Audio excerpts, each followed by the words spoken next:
The monster roared, its fangs bared and its eyes burning with rage. It looked ready to tear someone apart. Ryu Hanbin blocked the monster's attack with his sword, the impact sending vibrations up his arm. He glared at the beast, his face set with determination. He pleaded, begging for just one chance to escape this hell. The monster leaped at Ryu Hanbin, claws extended, ready to strike. The young man stood his ground, his grip tightening on his weapon. He screamed, desperate for just one chance to change his fate. Ryu Hanbin looked absolutely ready to explode. His eyes burned with determination as he prepared to strike, not backing down for even a second. The force of the strike was insane. The air cracked as the weapon connected, and the sound echoed through the wasteland. The ground exploded from the impact. Rocks and debris flew everywhere, showing the raw power behind the attack. Ryu Hanbin was lying on the ground, completely beat. He looked like he had used every last bit of strength he had. The monster looked furious, its eyes fixed on Ryu Hanbin.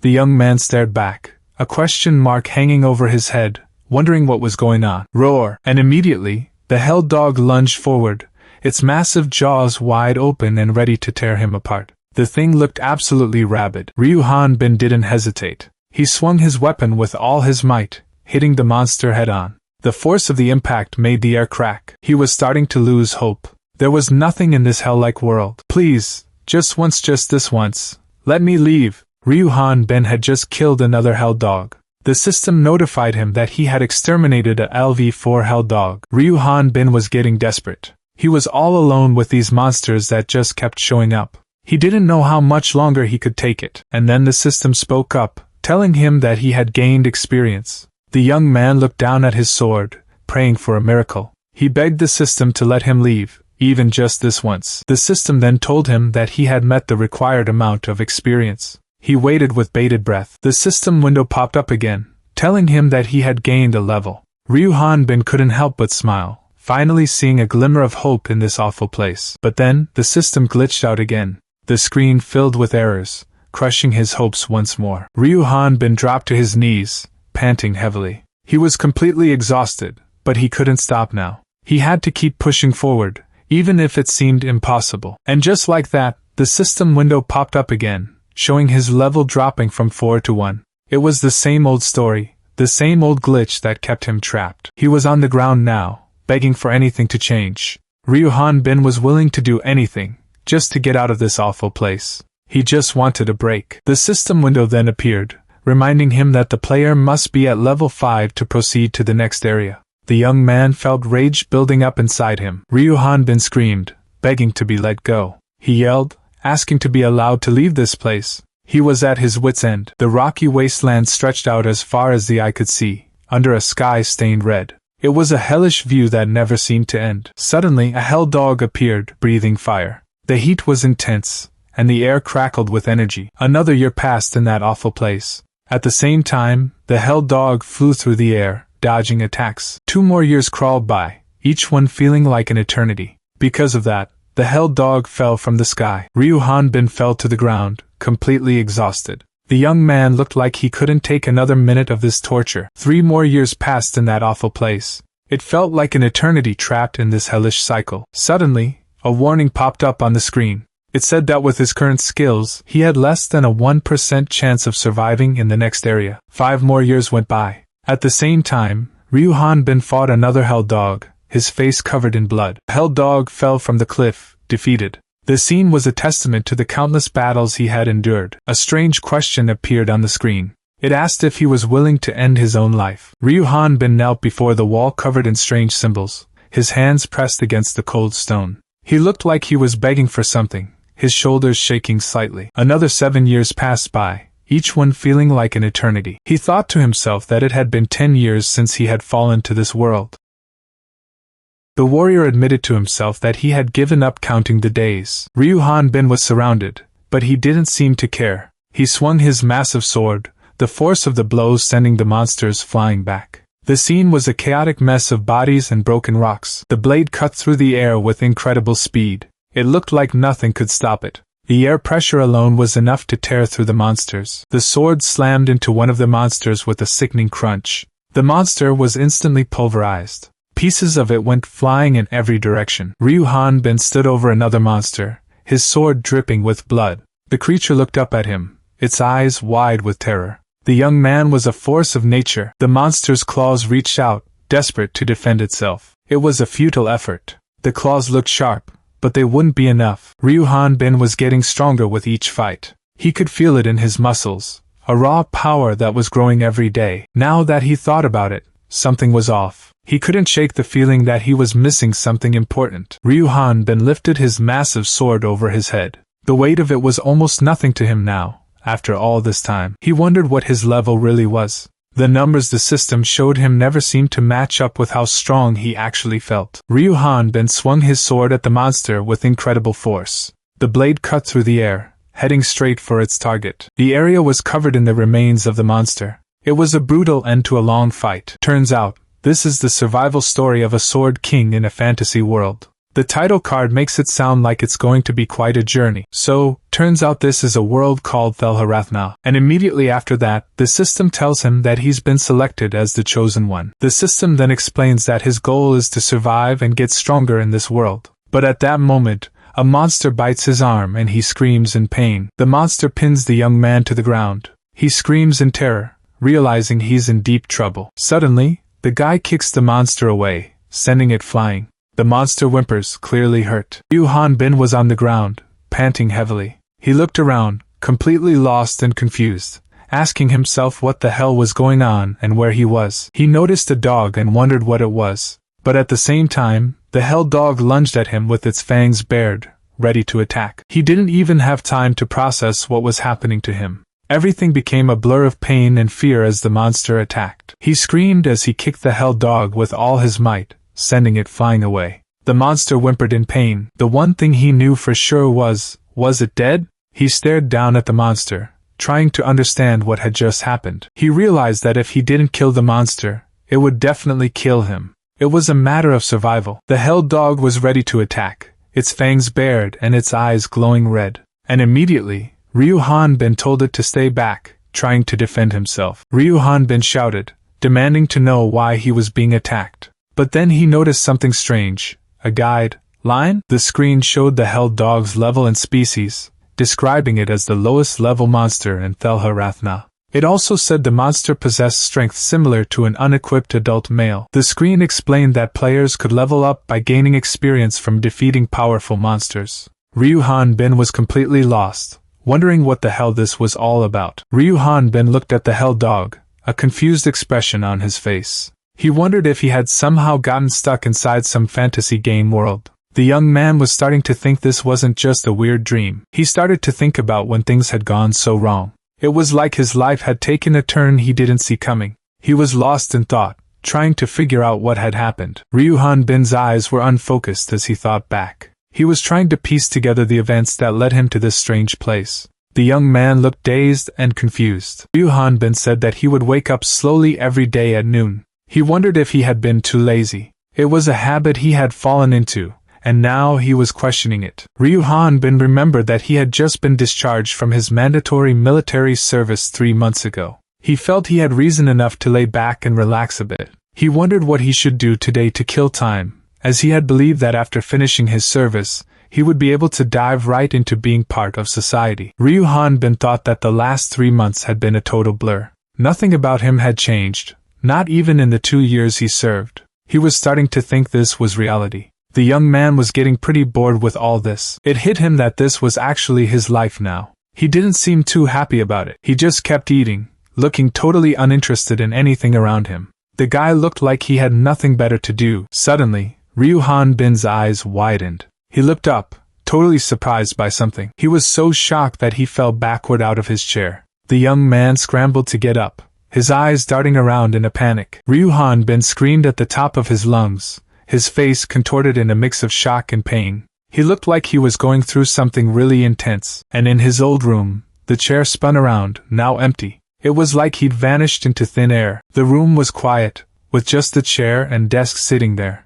The air hung heavy with unspoken questions. Suddenly, a message appeared, stating that all the chosen ones had been gathered. It was a pretty ominous message. He wondered if he was dead, if this was all there was. The young man had heard there were 7 billion candidates. Ryu Hanbin was surrounded by other figures, all standing exposed in the bright light. He wondered who was talking to him, questioning if it was some kind of god. He couldn't see anything clearly. The voice explained that they had billions of candidates to choose from, which was why they were able to find so many chosen ones. At the same time, Ryu Hanbin was still trying to figure out what the heck they were talking about. It made no sense to him. Then, another voice ordered someone to transmit the guidelines to all the players. It sounded like they were running some kind of game. One of the voices questioned if they were sure about doing things this way, saying it seemed too artificial. The other voice responded, asking if it was a person and not a god. It explained that it served as enough motivation and assistance in judging their situation, something already tested with previous chosen ones. The first voice said that he understood and announced that he was starting the guideline transmission. It sounded like things were about to get real. Suddenly, a blinding light filled everything. It was so bright that it was hard to see anything at all. And immediately, Ryu Hanbin was sent spiraling downwards. He had no idea what was happening, but it didn't feel good. Ryu Hanbin screamed, his face contorted in pain and confusion. Everything around him seemed to be glitching out. The young man looked down at his body, noticing it was still glitching. He was also able to read a message that said, "Oops, I made a mistake." Mistake? What the hell? Then, another message appeared, explaining that there seemed to be an error with the guideline. This was getting ridiculous. Ryu Hanbin thought to himself that it was only one person, so it shouldn't be too bad. He was trying to stay positive despite the crazy situation, and immediately, Ryu Hanbin was falling downward. He screamed, his arms flailing helplessly as he plummeted. At the same time, a message appeared, stating that Chosen One number 398 was starting dimensional transport. Ryu Hanbin realized that he had been chosen. Suddenly, enemies appeared all around him, screaming that he should die. The young man looked terrified, unsure of what to do next. The attacker declared that this was the world of Thelharathna, continuing to scream about death. He looked absolutely bloodthirsty. Ryu Hanbin was in disbelief, exclaiming that this was now his reality. A system message appeared, confirming that he had exterminated a level 1 hell dog and gained experience. He questioned if this was truly his reality. The young man gripped his weapon tightly, his hand covered in blood. Ryu Hanbin started to wonder what about his life before this. He laid there, thinking about his parents. What was going to happen to him, he wondered. The hell dog's mouth was open, ready to strike again. Ryu Hanbin was getting angry. He swung his weapon down with a yell. Ryu Hanbin's hand was covered in blood as he tried to catch his breath. He was clearly exhausted from the fight. He kept panting, still trying to understand what was happening. The young man realized he had just been discharged from military service 3 months ago. He started to wonder why this was happening to him. Hanbin hadn't even dated a girl yet, and there were tons of people who evaded military service. Why him? A system message popped up, warning that he had less than a 5% chance of surviving with his current capabilities in Thelharathna. Because of that, Ryu Hanbin was completely stunned. He didn't know what to make of all this, and started laughing nervously. The warrior was in complete disbelief. Ryu Hanbin started to speak, asking if they were really testing his consciousness. He looked up, his eyes narrowed in suspicion. He continued, wondering if they were testing him. The warrior seemed to be talking to himself, trying to make sense of the situation. Hanbin thought about the scumbags who had kidnapped a normal person. They abandoned him in a different world, telling him he had to kill monsters to get experience. He was asked if he would end his own life. The young man was clearly going through a lot. Ryu Hanbin found that hilarious. He wondered if he would be sent back home if he died. He knew he had to stay calm, realizing they would never have kidnapped him if they planned on sending them back home after they died. Ryu Hanbin realized that if he died, that was it. There was no going back. He was screwed if he didn't survive. He decided he needed to focus on surviving and finding a way out of this place. At that moment, a message popped up, saying that the Chosen One had discovered his will and fighting spirit, and his strength had been boosted. Ryu Hanbin saw a new window appear, and immediately it told him to pick a skill. The young man figured that since he couldn't always fight with his bare fists, the system was telling him to pick a class. He seemed to be thinking out loud, trying to understand the situation. He saw that warrior was an option, described as a melee class that could use various martial arts. On the other hand, Ryu Hanbin thought that melee was only fun in games, not in real life. Ryu Hanbin thought that long-distance combat was the best. He saw that the magician class used mana and could control magic. So, he chose the magician class. Immediately, A loud beep told him that his selection was rejected because he didn't have the ability for that class. Ryu Hanbin wondered if a person's ability also mattered. He then tried to pick the magic swordsman class, but another beep told him that his selection was rejected again. He then tried to pick the healer or priest class. He already knew what the answer was gonna be, and of course, the system told him that he had selected the warrior class. The young man was crying because it wasn't even a selection at this point. The system then told him to pick a beginner's weapon. Ryu Hanbin thought that a long-distance weapon was a must. He chose the long spear and nothing else. The system started to choose the weapon. The interface was bright, like a game screen, and right away, the system said that he had selected the long sword as his beginner's weapon. It didn't seem to be listening to him at all. Ryu Hanbin pointed, telling the system that it was supposed to be the long spear, not the long sword. But the screen showed an error message. Ryu Hanbin looked shocked and asked what was wrong with all these errors.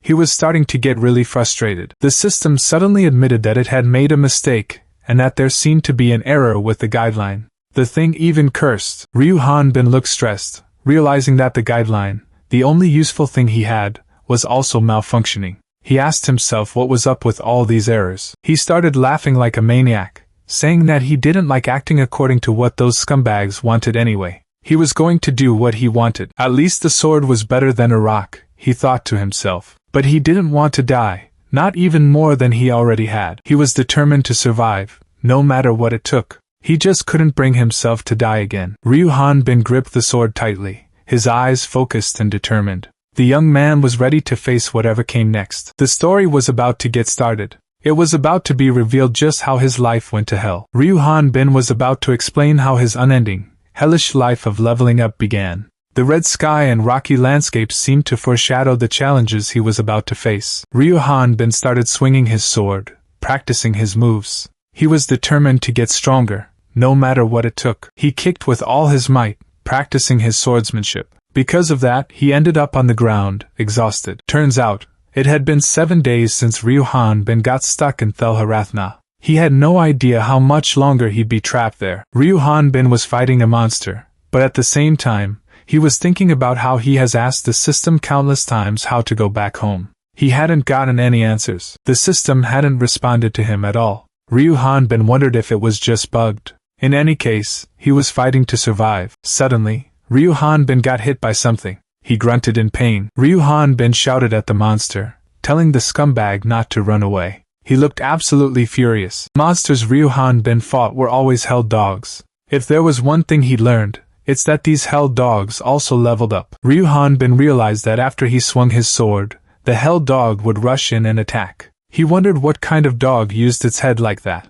Was it getting used to fighting him, just as he was getting used to fighting these monsters? Ryu Hanbin thought that if that's how it was gonna be, then he could just do this. He leaped at the hell dog, ready to strike. Ryu Hanbin whined as he realized he had no talent with the sword at all. He was getting frustrated, but Ryu Hanbin wasn't giving up. He was ready to try again. Ryu Hanbin gripped the sword tightly. He focused all his energy on the next attack, hoping it would finally be enough. He swung the sword with everything he had, and a burst of energy exploded from the blade. The force of the strike was immense, tearing through the air. The level 2 hell dog was finally exterminated, and he gained 22 experience. He tumbled to the ground, exhausted but victorious. Ryu Hanbin saw that he had finally gotten a skill when he hit level 2. He had a stab skill. He couldn't believe it. He had finally won. He thought that even though he hadn't properly learned to handle a sword, his stab skill could be executed so easily. He realized this was just one of the functions of the guideline. If you browse through the system, it says that hell dog meat contains fats and essential amino acids,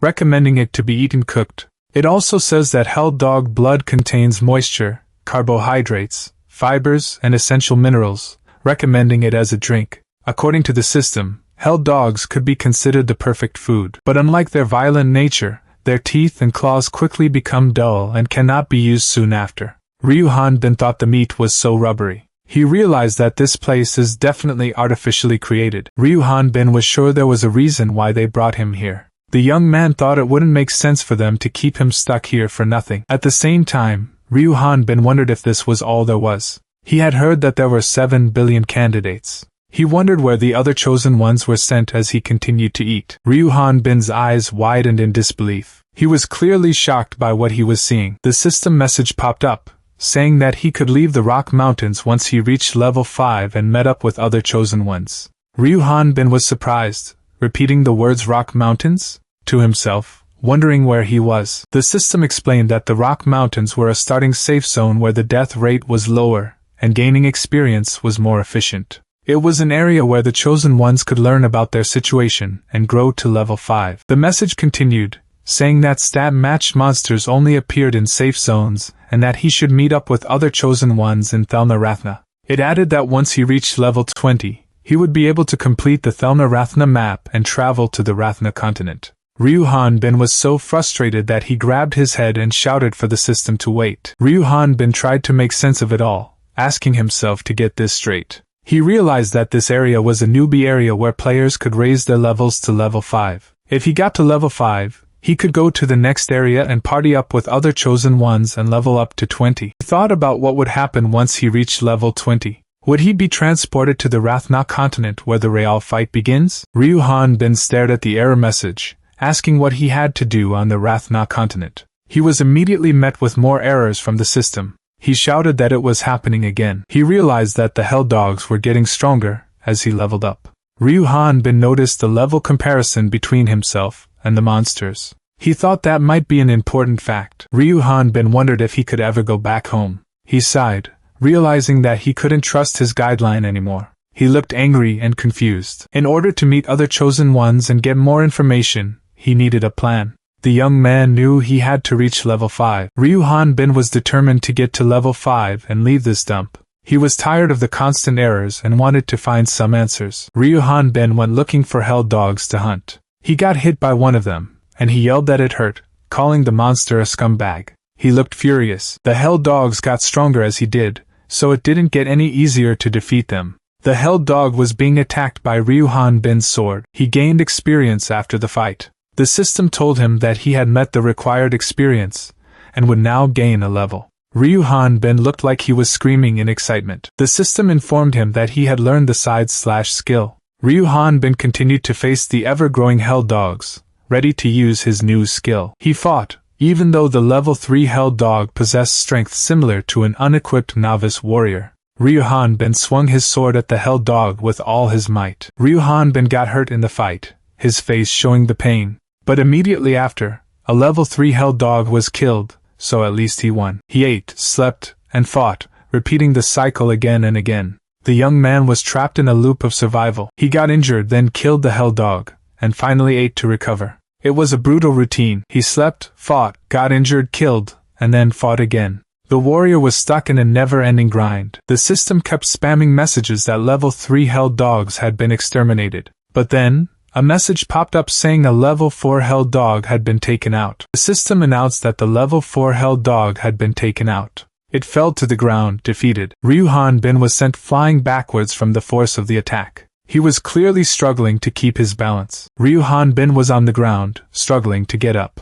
But at the same time, the hell dog was right above him, ready to bite him. Ryu Hanbin didn't waste any time and attacked. The hell dog growled, ready to fight back. Ryu Hanbin used the side-slash skill. The system then told him that he gained 81 experience. The system announced that Ryu Hanbin had met the required experience. He was ecstatic. The young man shouted that he had done it after 27 days. The system then told him that he would now gain a level. Ryu Hanbin thought about how he had even learned 3 skills up until now: stab, side-slash, and vertical slash. He realized that not only that, but his body had begun to see the effects of the stats that he'd gained as well. He thought that this was a man's physique at its finest. Even the two-handed long sword that was difficult to lift at first could now be easily swung. In this world, one can see the results of their hard work. Ryu Hanbin flexed, admiring his muscles. He was proud of the results. Our hero thought that in this world, one could see the results of their hard work. Suddenly, Ryu Hanbin noticed an error message on the screen. He was confused. The young man exclaimed, "Wait, that's what I thought. What's going on?" Ryu Hanbin noticed that his level had gone up to 4, but then immediately dropped back down to 1. He was confused. The young man muttered, "Huh?" Ryu Hanbin started laughing, but it was clear he was annoyed. He said that the guideline was spazzing out again, and asked if it was just a message that was bugged. Ryu Hanbin decided to check his status window. He saw that he was still listed as level 1. The warrior thought to himself that he should take a look at his status window. Ryu Hanbin screamed in frustration. He was clearly not happy with the situation. Ryu Hanbin tried to calm himself down. He told himself that he needed to calm down. Ryu Hanbin saw that he was level 1 again, but his stats were still there. He also noticed his skills like stab, side slash, and vertical slash were still available. At first, the warrior tried to look at things optimistically. Since he was in the safe zone, Ryu Hanbin thought that meant the Hell Dogs would also be level 1.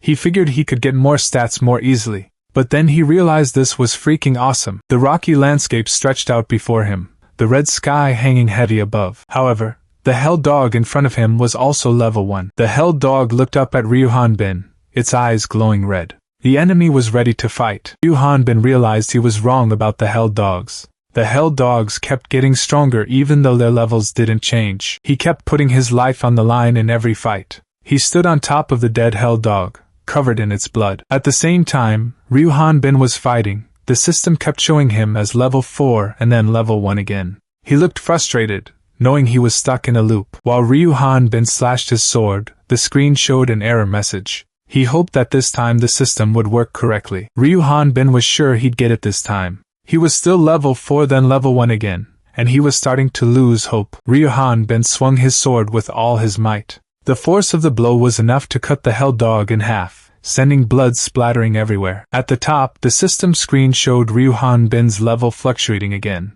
At the same time, he looked up with determination, hoping that this time would be different. He just wanted to level up, just once. The screen continued to flicker between level 1 and level 4. Below, Ryu Hanbin looked up with a desperate expression. He pleaded with the system. Ryu Hanbin screamed at the top of his lungs. He was so tired of this happening over and over again. The screen flashed repeatedly, saying that he would now gain. It was a chaotic mess of text. The screen kept flashing the message "you will now gain" over and over. It was like the system was mocking him at this point. But then, the screen glitched out, displaying a big error message. The system was clearly still broken. Meanwhile, the Hell Dogs just kept getting stronger. Their red eyes glowed with a terrifying intensity. Yep, Ryu Hanbin kept killing the Hell Dogs that kept growing stronger. He kept checking his experience, hoping for a change. Ryu Hanbin realized he only needed 77 more experience points to reach level 5. He hoped that Lucky 7-Foot would finally break the cycle this time.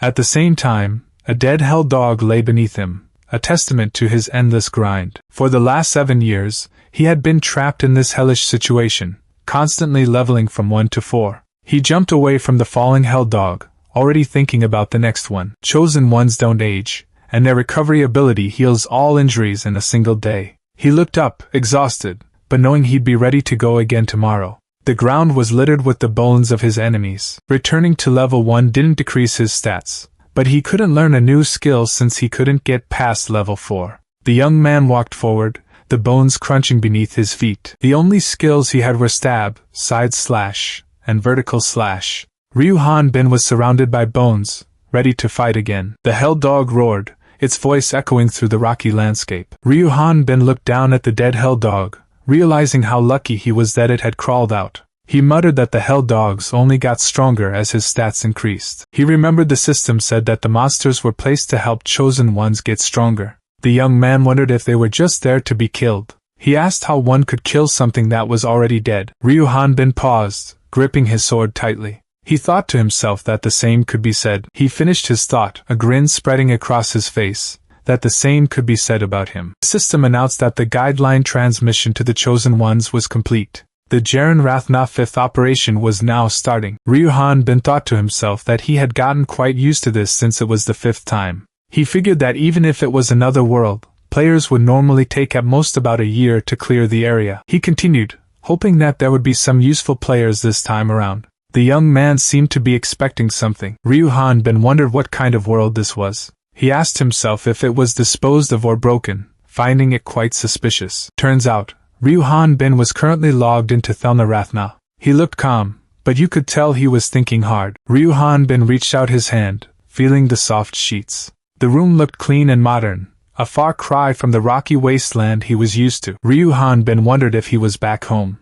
It made sense since he had just gotten discharged. The young man decided he would sleep a little longer. Suddenly, a bunch of ding sounds went off. It was so loud that it woke him up. Ryu Bin saw a message asking if he would end his own life. Our hero's eyes snapped open, focusing on the message. He looked like he was about to explode with anger. Ryu Bin slapped the screen with incredible force, completely shattering it. He looked absolutely furious. Ryu Bin looked around, confused. He asked where he was, still lying on the ground next to a dead monster. The young man looked up at the sky, remembering his past. He explained that he had been killing hell dogs like crazy for the past 10 years, and it looked like he had survived yet another day. Ryu Bin added that falling from a cliff didn't kill him anymore. Ryu Bin looked down at his hands, frustrated. He realized he was level 1 again. The warrior started laughing, but it sounded more like he was choking. Our hero looked down, completely dejected. He wondered if he could really say he was living life, and asked if he should just quit. Ryu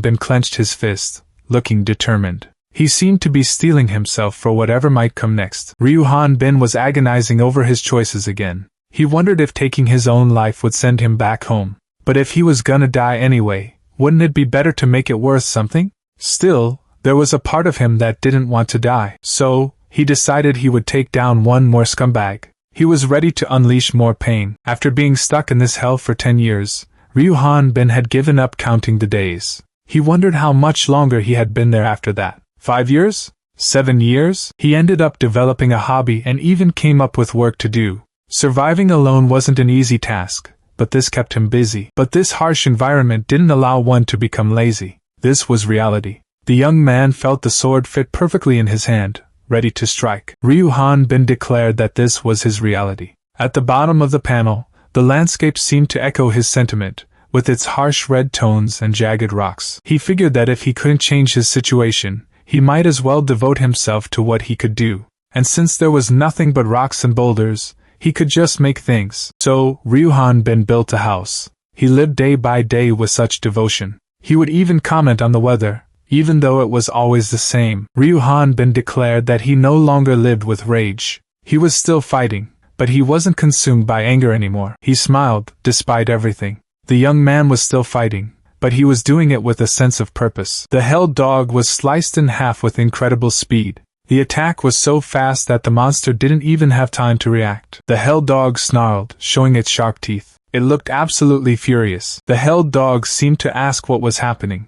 It seemed confused by the sudden destruction of the house that took 3 years to build. Ryu Bin remembered that this house took him 3 years to build. He had put a lot of effort into it. Ryu Bin was furious that the hell dog dared to destroy his house. He thought that maybe he should build a palace next time since the house was a bit small. Ryu Bin looked forward, his eyes filled with determination. He declared that he would take them down with their bones. At the same time, a massive hell dog appeared, roaring loudly. It was the kind that didn't even taste good, according to Ryu Bin. Meanwhile, the hell dog prepared to attack. Ryu Bin knew that by constantly hunting, he had learned the best strategy to defeat them. Suddenly, the hell dog unleashed a dragon's breath attack. Ryu Bin seemed surprised by this turn of events. The hell dog's attack continued, blasting a hole in the ground. The young man was surprised that the monster was starting with an ultimate attack. The hell dog unleashed a massive explosion of fire and lightning. The raw power of the blast was intense. At the same time,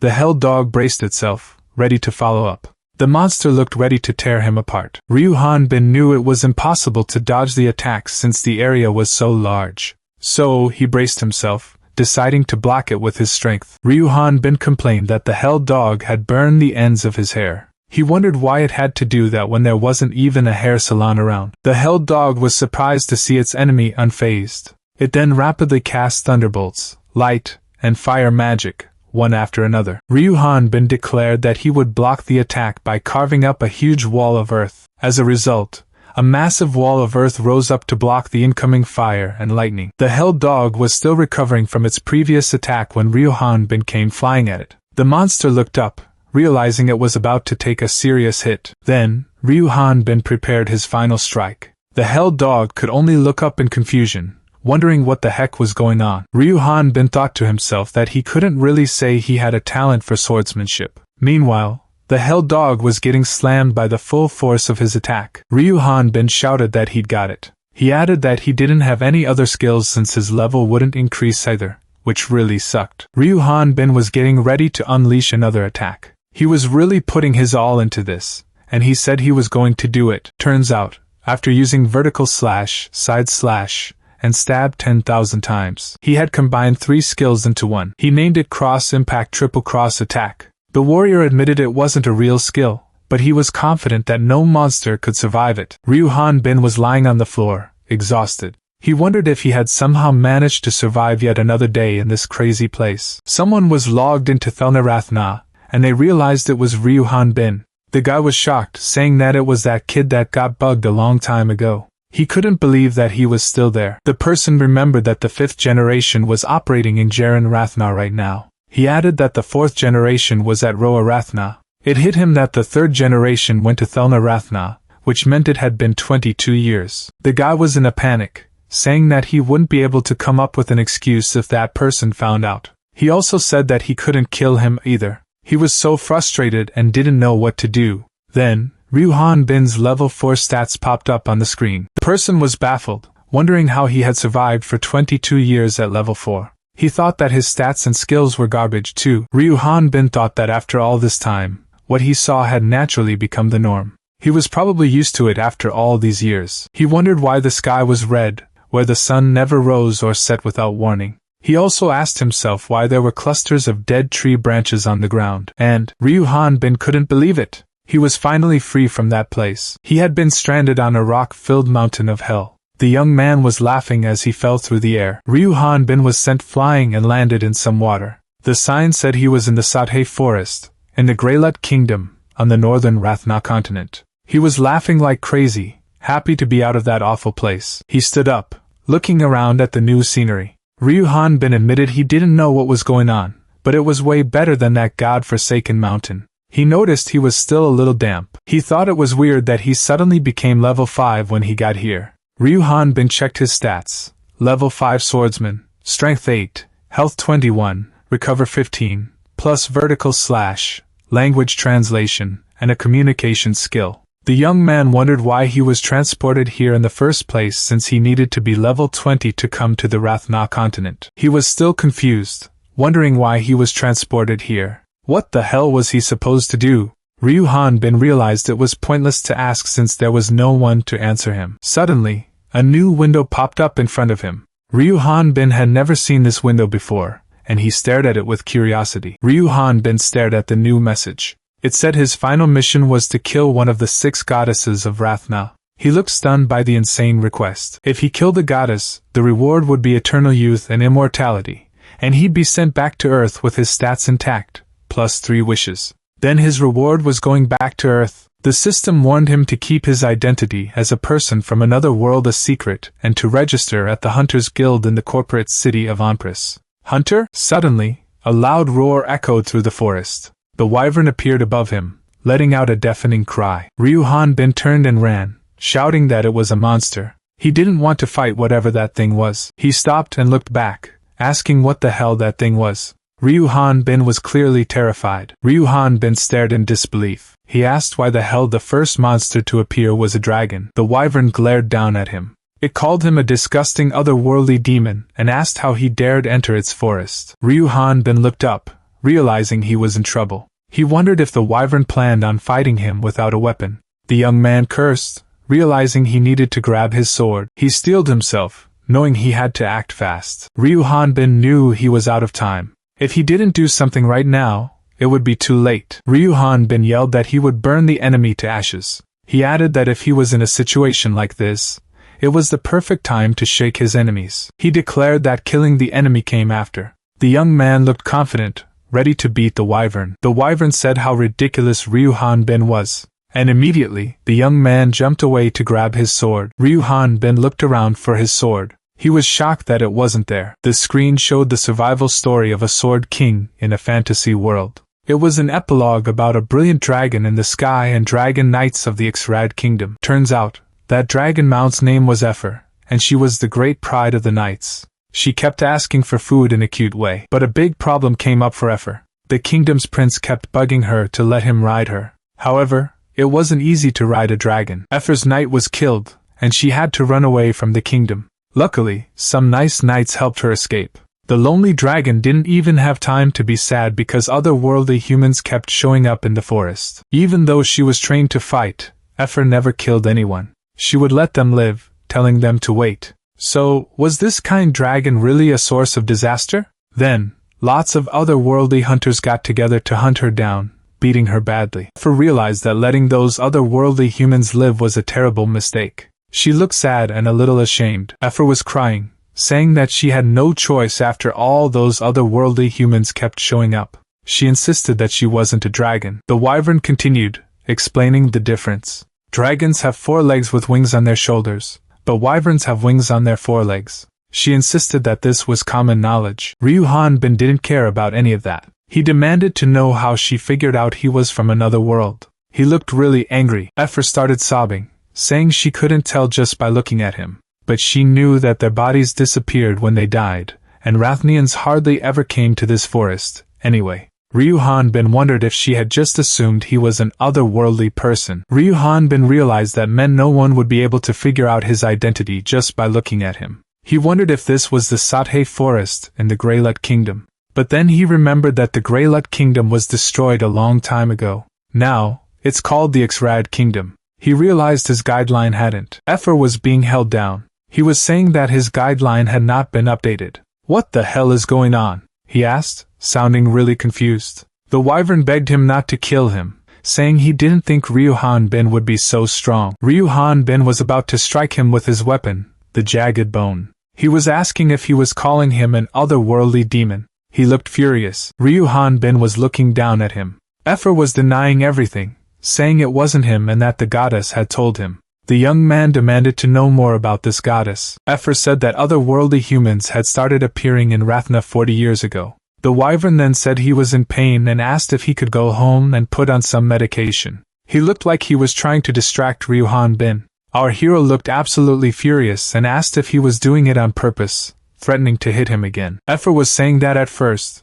the otherworldly humans and Rathnians got along. He then said that if he did anything funny, he would kill him. He looked terrified. But it didn't last long, he continued. Effer explained that otherworldly humans started killing Rathians to get stronger. The wyvern was trying to make Ryu Hanbin understand the situation. At the same time, the more powerful otherworldly humans joined together. They created Great Ursula, which was a group whose goal was to kill the goddess. Ryu Hanbin looked up, thinking about Great Earth. He realized that otherworldly humans were strong. Effer explained that these humans could easily level up just by killing their opponents, just like dragons. The faces of these humans looked evil. It was not a good situation. There was no way to fight against them when they were being led by a leader who was level 100. The chaos of the battle was intense. It was a difficult situation to overcome. So before they came, Berolt the Sword King. He looked like he was ready to fight. He was clearly a very powerful figure. Zenobia the Archmage appeared.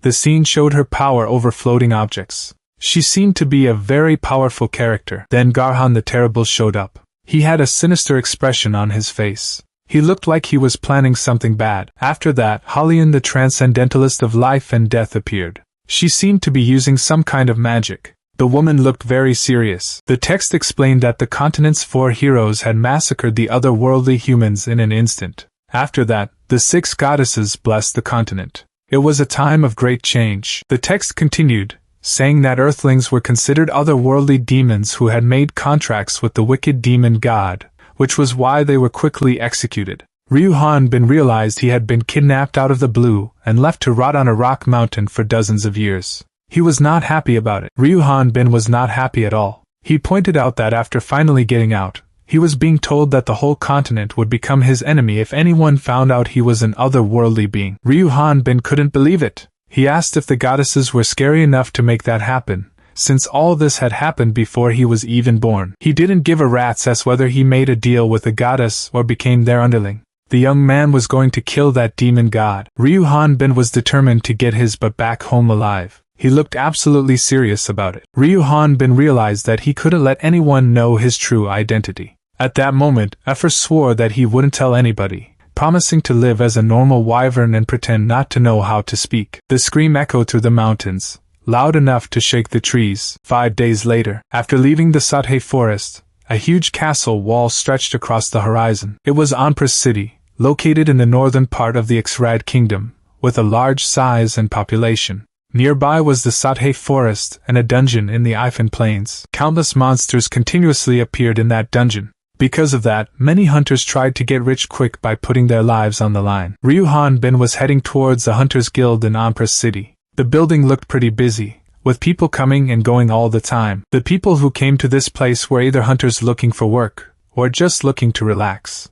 At the same time, others were getting ready to risk their lives in the dungeons. Some people went to the guild to become hunters. They were arguing with a woman about something, probably about getting accepted. Or they could be other worldly beings, just trying to find their place. They were walking into the guild, hoping to find some kind of purpose. The man looked absolutely shocked as he saw Ryuhan Bin walk in. He couldn't believe how huge he was, and admitted he'd never seen anyone like that before. The people inside the Hunters Guild looked up, whispering to each other. They were wondering if this guy was from another guild. The woman at the front desk started to get annoyed, but then she saw Ryuhan Bin. She immediately changed her tone, giving the guy a big smile. She asked if this was his first time at the Empress Hunters Guild. The lady wondered how she could help him. Ryuhan Bin paused for a moment, gathering his thoughts. He looked determined to say what was on his mind. Ryuhan Bin finally spoke, making his intentions clear. He wanted to become a hunter. A voice echoed from inside the cave, asking if Ryuhan Bin wanted to be helped. The voice sounded cautious, like it wasn't used to talking to people. Ryuhan Bin confirmed that was right. He explained that even if his looks weren't suspicious, the fact that he didn't have any clothes or gear from this world would give him away. He added that the creature would probably kill him after helping him. Ryuhan Bin pointed out that the creature had been killing people because it was a wanted beast. He reasoned that it wasn't like the creature could go around telling people about him. Plus, he added another point. Ryuhan Bin smiled, his eyes crinkling at the corners. He admitted that it had been so long since he'd had a decent conversation like this with another person. He seemed genuinely happy to be talking. The blue creature stared blankly. Meanwhile, a group of people were celebrating, holding the creature's head up as a trophy. The blue creature looked thoughtful. It was probably thinking about whether it was making a huge mistake. The blue creature agreed to help, but told Ryuhan Bin not to tell anyone about it. Ryuhan Bin was super happy and thanked it. He even said okali dokali, but the creature immediately pointed out that nobody says that there. The blue creature suggested that Ryuhan Bin change his clothes. But as the young man started to change, the creature was shocked. Ryuhan Bin asked what was wrong. The creature pointed out that he was exposed. Ryuhan Bin didn't understand what the big deal was. He pointed out that the creature was exposed, too. The creature sighed. It said that the clothes were a bit small. It looked like it was gonna have to rip off the sleeves to make them fit. The blue creature started explaining some common sense in this world. He told Ryuhan Bin not to take off his clothes just anywhere. Ryuhan Bin replied that he knew that already and asked how he could meet the goddesses. The creature explained that goddesses rarely meet people, even among Rathnians. He added that you either have to be one of the 4 heroes or have done a great service to meet with them and receive their blessing. He continued, explaining that the only way to receive that blessing was to become a hunter who hunts dungeon monsters that were created by the demon god Ormflaus.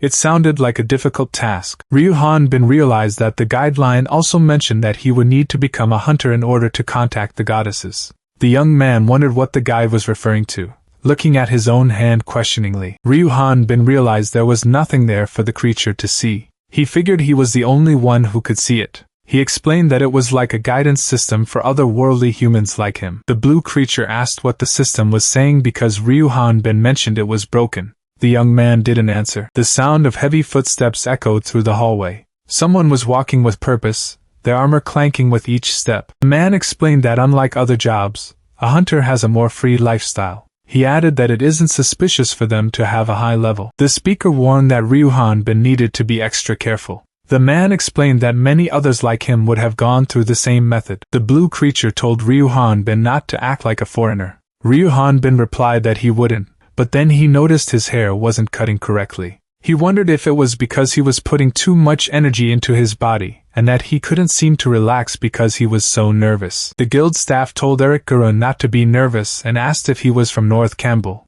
Eric replied that he was, but he was stuttering. He thought to himself that he looked shady for sure. The guild staff welcomed him to the Empress Hunters Guild. Eric thought to himself that he was safe. Ryu Bin thought he would have been in deep trouble if he had followed the guidelines' advice. He wondered how someone who wasn't even a hunter could travel across the kingdom. The young man told himself that he had to say he came from North Campbell. The guild staff asked if he wanted to transfer to their guild from another. Eric replied that he didn't. The woman then asked what she could help him with. Ryu Bin stated that he wanted to become a hunter. He was determined to make it happen. At the top, the guild staff looked at Eric Garun with a suspicious smile, asking if he wasn't a hunter yet. At the bottom, two men were fighting, and one of them was getting knocked down. The crowd around Ryu Bin started whispering, wondering if the huge guy wasn't a hunter yet, and if he was an otherworlder. They were immediately shushed. Ryu Bin wondered what was wrong with everyone, and if he had made a mistake. Meanwhile, below, the two men continued fighting. Ryu Bin thought to himself that he needed to place his hand on the measuring stone. He was relieved that they hadn't attacked him yet, which meant they weren't sure if he was an otherworlder. The guild staff explained that depending on his abilities, they could create proper verification according to the rules of the guild. Ryu Bin wondered if all he needed to do was place his palm on the measuring stone, and if it checked to see if the person. Ryu Bin worried that if they found out he was from another world, he wouldn't be able to meet the goddesses. But then, he realized that running away right now would be the same as revealing his secret. Below, he looked at the sword in his hand. Destroying this entire place would be easy to do, he thought, but whatever. He grabbed his weapon, ready to do what he had to do. He was sure it'd work out. He clenched his fist, ready to face whatever came next. It'll work out. And so began the survival story of a sword king in a fantasy world. The lady was so shocked she couldn't believe what she was seeing. Oh my God, she thought. Below, she saw that all his stats were at heroic levels. The man, with zombies behind him, was also shocked. He thought, my, I nearly got caught. The man, now on some kind of creature, declared that he would go slay Ormflaus, the evil god. He knew it. At the same time, the strange creature was dancing and said that otherworlders are amazing. He added that this is called dancing. Below, a man watched in disbelief. He couldn't believe what he just saw. He wondered if he could dream. The screen showed swordsman level 5. It didn't seem to match what anyone had just witnessed. The man suddenly sneezed. He sneezed again, but then chuckled to himself, finding it funny. Suddenly, the crowd burst into laughter as Ryu Bin stumbled and fell. One of them exclaimed that he thought Ryu Bin was an otherworlder. Ryu Bin looked confused and asked what was going on. He started to apologize, still a little dazed from the fall. The woman explained that most people coming from the backwoods to register are otherworldly humans. She added that if Eric Garun's level was higher, they would have mistaken him for one. The man at the table scoffed, saying those scumbags always start at level 20. He added that they always say they want to become a hunter even though they're already level 20, finding it unbelievable. He wondered if otherworlders were really that incredible. Ryu Bin thought to himself that the registration was 300x. He never thought he'd be happy that his level was so low, calling it a dumbass demon. The lady at the desk smiled, waiting for the young man to pay the fee. He looked nervous, gripping his coin purse tightly. Ryu Bin realized 300x was about 3,000 KRW. He thought to himself that he didn't know how hard he had saved up 400x. The fighter promised to pay the lady back later, wondering if being frugal would make his money last for 6 months. The men at the table noticed the country boy's hands tremble. They wondered how otherworlders seemed to take out money from nowhere, but others had money to begin with. The badge replacement fee was 80x, and it said he should come back for a new one when he leveled up. The badge identified him as Eric Garun, a level 5 swordsman and beginner hunter at the Empress Hunters Guild. Eric thought to himself that it looked like he was starting from the bottom. Eric thought that this was where he would start for real. The young man needed to make his name known in the hunters' circles. He asked if there was a certain quest they had in mind. The mention of exploring the dungeon shocked him. He repeated the word, clearly surprised by the suggestion. The man with white hair said it would be better to stay put if he was planning on becoming monster food. He added that a level 5 should know his place. Eric was confused and asked what he meant. A woman asked Mr. Loudy if he and his party were planning on going to Sathe Forest. She explained that she had heard that the dungeon monsters were increasing in numbers and attacking nearby houses. Lon said that he didn't feel easy about sending useless hunters to do the job, so he would have to go since his level was high. Someone wondered why he was acting so conceited when he was the same level as Zephyr. Another person noted that there wasn't even a dungeon there, so they wondered why those monsters were there. He added that he didn't feel like drinking anymore, wondering if something had appeared. He guessed that Eric was higher than the rest over there. Atis admitted that she didn't really want to get involved with him because he was annoying. She asked Lond if he still had room for one more in his party. Someone was shocked and told Eric that completing missions alone was impossible, much less going to the dungeon. Atis said that doing miscellaneous work while learning the ins and outs with Lond's party would be much better. Eric wondered if he really had to join a party with this obnoxious jerk. He thought to himself, what should he do? Lond said that he already had a newbie in his group, and no room for Eric. He looked pretty annoyed. Atis introduced herself as a level 37 magician, but she noticed that the guideline was showing a higher level. She seemed confused. The woman with red hair thought that she probably had her own reasons. Eric realized he might have been staring for too long. He figured it was fine though, since Lond had said he didn't have room for him, anyway. But he was still thinking. The man declared that if Miss Seguri, the pride of Empress Hunters Guild, made a special request to take care of this level 5 insect, then he would do it. He demanded to know what they had called him. The man told himself that he shouldn't fight Eric. He called Ryuhan Ben level 5 foot, and asked if he was dreaming of becoming the Sword King while carrying around a big toy sword. He was clearly mocking him. The man tried to lift Ryuhan Ben's sword, but he was struggling. He wondered how the young man was carrying this thing around. It wasn't budging at all. The man strained, sweating and gritting his teeth as he tried to lift the massive sword. It was clear he was putting in a ton of effort,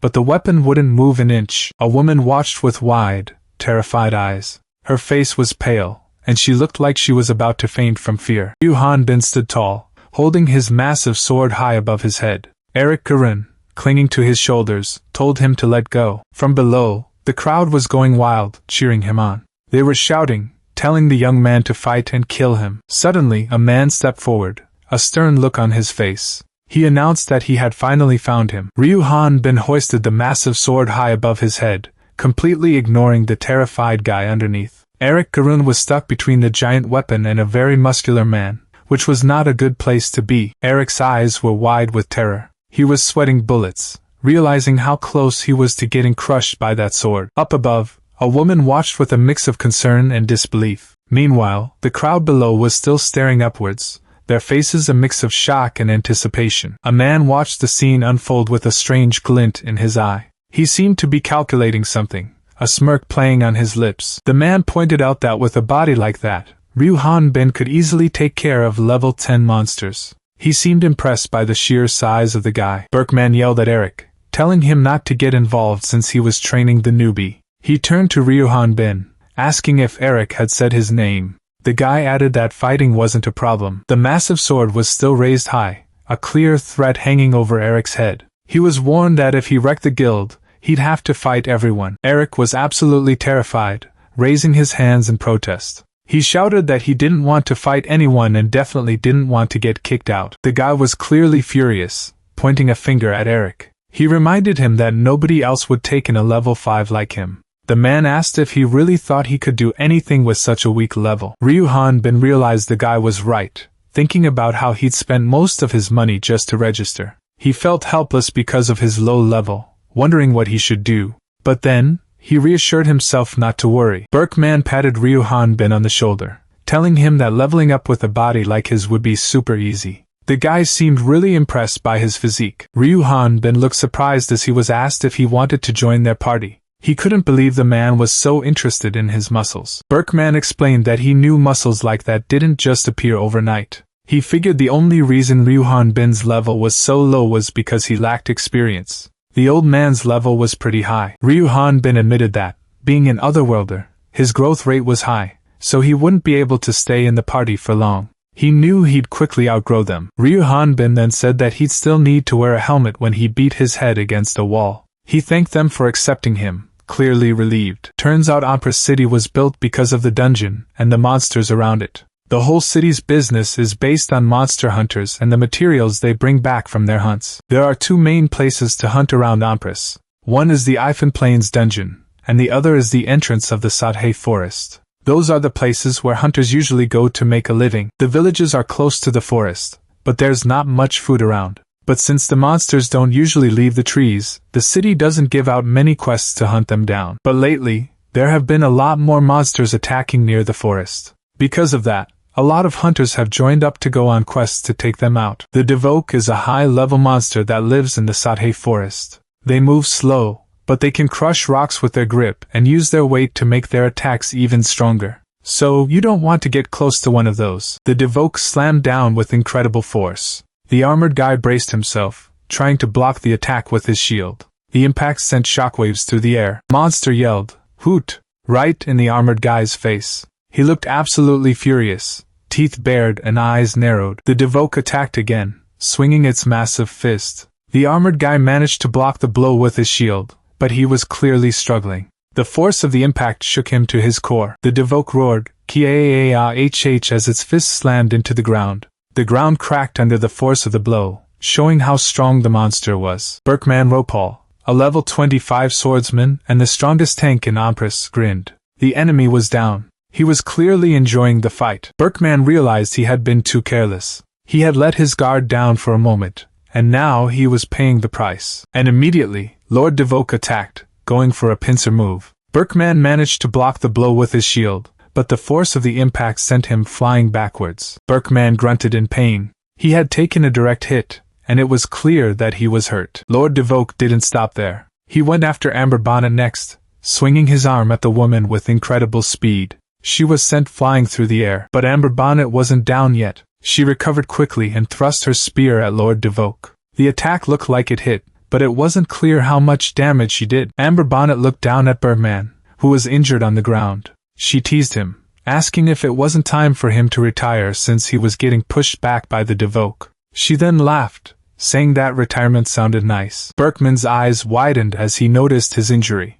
Amber told him to step back and get treated, clearly worried about him. But the swordsman dismissed her concerns, saying it was nothing. Berkman told Amber that she didn't need to be concerned about him. The spearman blushed, stammering that she wasn't worried about him at all. Suddenly, a pair of hands appeared casting a spell. The person asked for the presence of Prelure's breath, a healing spell. Owen Ropal, Berkman's younger sister, was healing him. The spiritualist asked her brother if he was all right. Berkman replied that he could now last the entire day, and she told the idiot not to die. Owen Ropal looked at the monster with a smile, thinking that her brother couldn't do without her. The monster then bit down on something with a loud snap. Hubert Krutos cast Fire Hammer at the monster. The spell engulfed the creature in flames. Hubert Krutos warned that it was dangerous, Miss Ropal. The LV-18 magician, a supporter in the back of the party, wondered if something was there, because everything was so bright. The narrator described Berkman's party as the number one party when it came to a well-balanced, coordinated team that didn't solely focus on attacks. It could also be called the most reliable party in Empress. Ryu Hanbin thought that there was no better place to be. He stared intently, his expression unreadable. Eric Garun looked around, saying that his body itched. He noticed an ant, and then said that everyone was like him. The level 5 bag boy swordsman thought it was all so boring. Eric continued, explaining that he had been left out of the main fight because his level was so low. They still let him fight the weak monsters, but they still split the profits equally with him, which was good. The monsters started making noise, saying that things were all well and good, but there was a problem. They all shouted that it was him. Lord Devoke appeared, surrounded by monsters. The level 25 monster said it was ridiculous to think that such a human could be his opponent. Lord Devoke, looking absolutely furious, shouted that he would kill them all if they were lying to him. The enemy was not messing around. The monsters looked down at their fallen comrade, making strange noises at the sight of the red monster on the ground. They seemed confused by the situation. Ryu Han been prepared to use a skill, but the system informed him that Stone Bullet wasn't a real skill. He looked a little confused. He noticed that he was the highest level among the monsters there, but the monster's level was still too low for him to gain any experience from it. The young man thought he should ask the party to hunt stronger monsters next time. Amber called out to Eric, telling him that they were done here and it was time to go gathering. Eric replied with an enthusiastic yes. The group headed back towards the village, ready to turn in their quest and get some rest. The monster lay dead, its body being carved open. The scene was brutal, but it was just business for the group. Amber held up a brutal piece of the monster, looking happy. She asked if they could get about 15x for it. The group gathered around the dead monsters, looking at the loot. They noticed a fairly large magic stone, and thought they could get a good price for it. Ryu Han Bin thought about how they could also sell the Devoke hides, killing 2 birds with 1 stone. He admitted that if he saw this scene before he was kidnapped, he would have been sick, but now he had carved up so many hell dogs it didn't bother him anymore. Amber watched Eric, impressed by how fast he was butchering the monster. She exclaimed that she had been doing this for 20 years, asking how he was so quick. Amber asked Eric how old he was, pointing out that she hadn't aged a day after 24. She then asked if it was okay to ask about his parents, seeming a bit hesitant. Eric explained that he was kidnapped 20 years ago, so he didn't remember what his parents looked like and that it was impossible for him to go home. He added that was why he had a body like that, implying he had a secret. Amber seemed surprised by this revelation. Group reassured Eric that there was no need to struggle any longer, telling him that he was part of their family now and that everything would be okay. Ryuhan Bin thought to himself that these people were so nice. Eric thanked Berkman for allowing someone as low-leveled as him to join their party. The leader of the party replied that levels didn't matter, mentioning that he had been level 25 for 5 years. Amber was confused, asking if Berkman wasn't level 25 right now. Berkman explained that the Lord Devoke would be considered a high-level monster there. He added that they didn't need to hunt stronger monsters since they would never go to places like the dungeon. The man looked up, his face showing a mix of surprise and confusion. Eric declared that he was gonna go and practice his sword. He seemed determined to improve. Amber called out, telling him not to push himself too much. She warned him to stay away from Sathe Forest since it was dangerous. One of the women thought to herself that everyone believed that such a nice man was an otherworlder. She announced that she would go with him because she was worried about sending him alone, figuring that it would be a good idea in case a monster appeared nearby. Eric showed up, asking how practice was going. The man called out for Eric, his voice echoing in the open field. He seemed to be searching for the young swordsman. Ryuhan Bin lay on the ground, looking up at the trees. He couldn't believe what was happening. It seemed impossible. He sprinted through the forest, desperate to find any monster that could give him experience. The young man was starting to get frustrated. The warrior's face was contorted in disbelief. That's insane, he thought. It can't be true. Ryuhan Bin was sure there should be at least one monster around. He knew that there should be at least a LV-13 species Haku or a LV-21 species Madian nearby. The blue monster asked if it wasn't scary living here alone. It bragged that there wasn't a monster as strong as it in Sathe Forest. Ryuhan Bin looked at the monster with a raised eyebrow. The monster's voice echoed as it spoke. Ryuhan Bin immediately face planted into the ground, not wanting to deal with this at all. Ryuhan Bin thought that it made sense since monsters with similar levels as Effer didn't even give him experience. He wondered what the heck his real level was then. The young man decided he should go back before it got too late. The sky was turning orange as the sun began to set. The air felt heavy and still. Ryuhan Bin's eyes widened. This sounded like trouble, and he could feel a strong presence approaching fast. Ryuhan Bin could sense that this new monster wasn't as big as the hell dog he fought before, but he knew it was still stronger than anything else he had faced recently. He could feel the adrenaline pumping. He knew for sure that this wasn't a normal monster. He thought if he could take it down, he might finally level up. He was ready to test his strength. Ryuhan Bin was pumped up. He figured if he could hunt this thing, he might actually level up. The young man was getting excited at the prospect. Ryuhan Bin shouted for the monster to bring it on. He was ready to fight with everything he had. The warrior felt the anticipation building. Ryuhan Bin swung his sword with incredible force, creating a shockwave. At the same time, Atis was sent flying backwards from the sheer power of his strike. The woman's eyes widened as she was sent flying. She looked completely stunned by the force of the blow. It was clear she hadn't expected that. Ryuhan Bin's eyes went wide with surprise.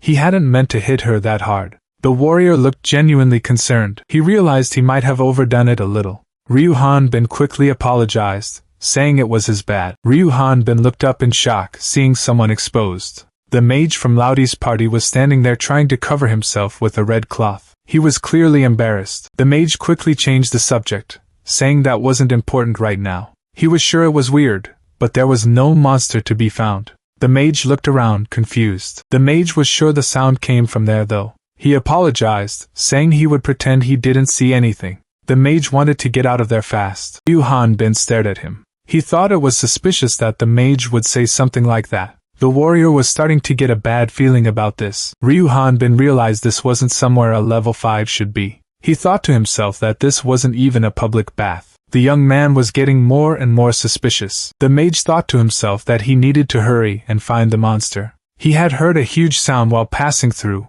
so he just thought there would be a big monster. Meanwhile, the woman's face was visible. The mage figured his party should be waiting for him, so he was gonna head back. He started to walk away, not wanting to stay there any longer. The scene showed the forest on fire. It looked like a dangerous place to be. Suddenly, Ryu-Han-bin shouted for the mage to stop right there. He demanded that he answer him truthfully, looking absolutely furious. The mage looked back, clearly surprised by the sudden shout. Ryu-Han-bin asked if he had seen that monster, warning him that there would be consequences if he didn't tell him. He clenched his fist tightly, showing the raw power behind his actions. The air crackled with energy, emphasizing the force. Ryu-Han-bin stood over the woman, looking down at her with a stern expression. He was clearly not backing down from this confrontation, despite her state of undress. Ryu-Han-bin insisted he didn't know why she was doing this, repeating that he knew nothing. He also questioned what her deal was with Laudi, his voice rising in anger. The woman defended herself, saying she didn't know why he was accusing her of looking down on low-level people. She stammered, trying to explain that wasn't what she was trying to do. The woman admitted that she guessed she was a bit emotional. In the background, someone appeared to be watching them from a distance. Laudi looked down, about to say something nasty. His face was twisted in a cruel smile, ready to unleash his anger. Suddenly, Laudi charged forward, yelling that Ryu-Han-bin was only level 5. He looked absolutely furious. Ryu-Han-bin stopped him, asking what was going on. He complained that his wrist hurt, demanding that Laudi let go, calling him a jerk. Laudi shouted, asking if humiliating Miss Seguri wasn't enough. He accused him of even laying a hand on their party's lady, looking enraged. Ryu-Han-bin was confused, wondering what lady he was talking about. The woman thought it might be a good idea to get away from there before things got worse. Laudi was getting ready to use a special move, even though it involved a super embarrassing pose. He thought to himself that this was the downside of being a magic swordsman. He was holding his sword with no hesitation. Laudi was ready to say one last thing before the fight. Laudi shouted the name of the enemy who would be defeated by his dual blades. But then he remembered that the mage should probably put on some clothes. He quickly realized he had forgotten about that. The man's face was filled with rage. He looked like he was about to explode, clenching his teeth in fury. The man finally made his move, swinging his sword down with incredible force. He was ready to attack. Laudi's eyes started glowing with power. He said he was gonna show the difference between their levels. Suddenly, a huge blast of energy erupted. It was clear that Laudi was serious. Laudi was getting ready to use his skill. He shouted light thunder word ring. The man said he really didn't want to make this into a big deal. He looked a bit annoyed. The swords clashed together with incredible force. The power of the impact was intense. Laudi was still blocking the attack with his sword. He apologized, but it was clear he wasn't backing down. The grip on the sword tightened. It was like all the power was being focused into that one hand, and immediately, another massive explosion lit up the sky. The power of the blast was visible even from far away. Back in the village, everything was in ruins. A man sat with his head in his hands, looking completely defeated. He looked absolutely crushed by what had happened. It was like he was carrying the weight of the world on his shoulders. Laudi heard what happened from Mr. Atis, who told him it wasn't his fault. But Laudi replied that it was a pain he couldn't be forgiven for, and that they should wait for the results. He looked devastated by what had happened. Laudi then rushed to the doorway, clearly worried. He asked how the person inside was doing, his voice full of concern. A woman, Miss Seguri, was being comforted by Mr. Eric. He told her that since Mr. Eric had brought him there quickly, his life wasn't in danger, but it was impossible. Mr. Eric tried to comfort her, saying that she had done everything she could. Someone called out to Mr. Laudi. All the men that stood there fell silent, the tension in the room thick enough to cut with a knife. The blame may have fallen on Laudi himself, but the pain and suffering he was going through was something that no one could comfort him from. Down below, the patient looked like he was in agony. That morning, Mr. Atis took Laudi back to Anpra City. He seemed lost in thought as the carriage made its way back. Later, Laudi learned the truth about Atis' gender, and he had a hard time facing him again. At the same time, the monster that made the loud sound was nowhere to be found. But the monster was soon forgotten, as he spent 3 months with Berkman's party. In front of Sudhay Forest, someone asked what was going on. It turns out Mr. Laudi from Berkman's camp went to the dungeon alone.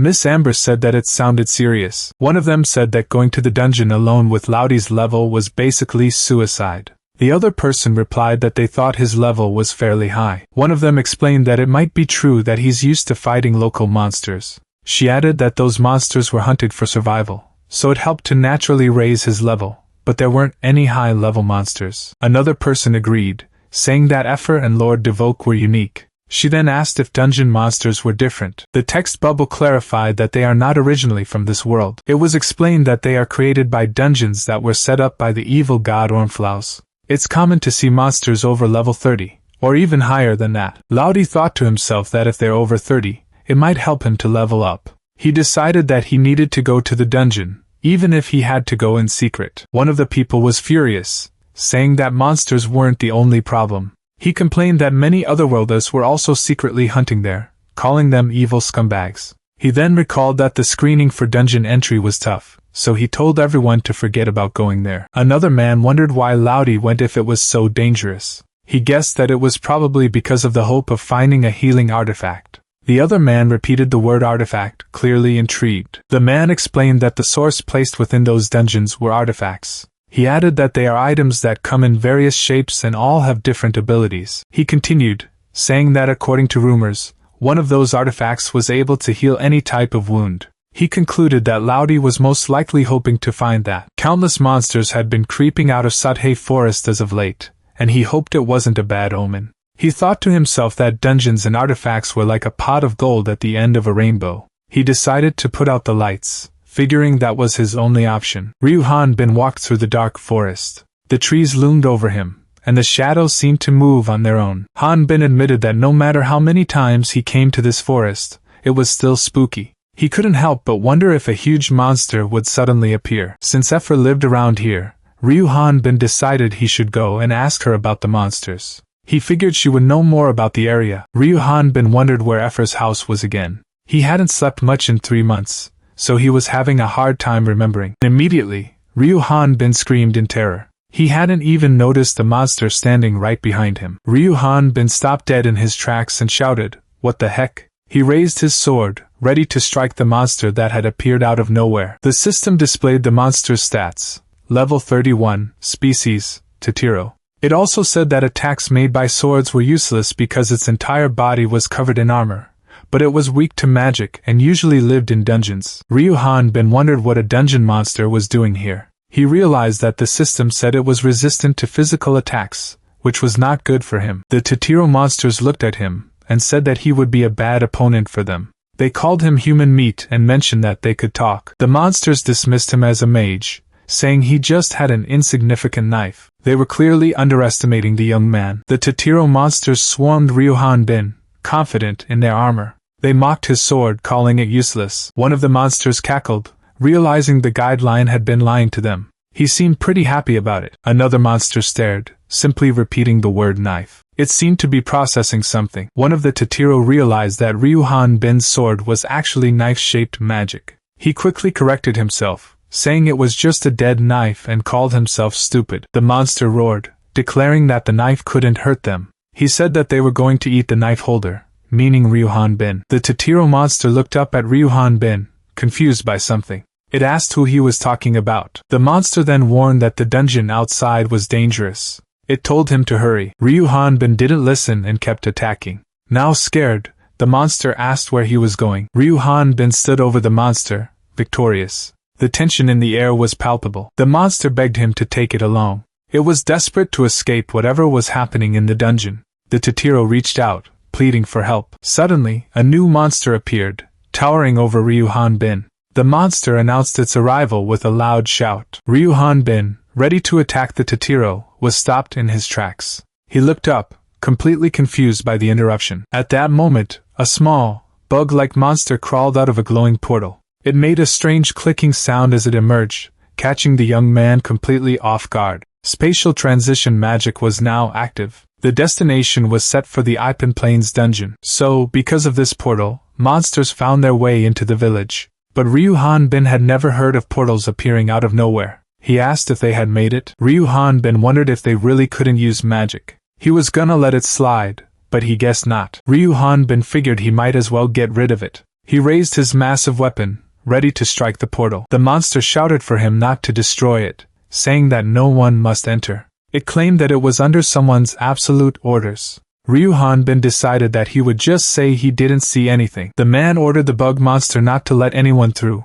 saying that this way, he wouldn't get spotted by other people he knew, and neither would someone else. At the same time, the monster asked if that was really the case. The bug monster nervously agreed, saying that it didn't know anything. It looked terrified. Suddenly, someone attacked, hitting the man hard. He screamed in pain. The man with the axe yelled for whoever was there to stay away. He shouted for Alicia to hang on, sounding desperate. The man swung his axe, calling the attacker a bastard. He was furious. The bug monster kicked him hard, yelling off. The force of the blows sent the man flying, and he screamed in pain. The man realized that kicking and hitting the monster with his axe wasn't doing anything. He figured that magic was the only way to stop it. At the same time, Alicia looked at him with concern. She was obviously worried about him. Suddenly, the bug monster stabbed Alicia. She screamed in terror. The man with the axe yelled Alicia's name, sounding desperate. Alicia started chanting, asking the light to blind her foes like the sun and resonate like a raging thunder.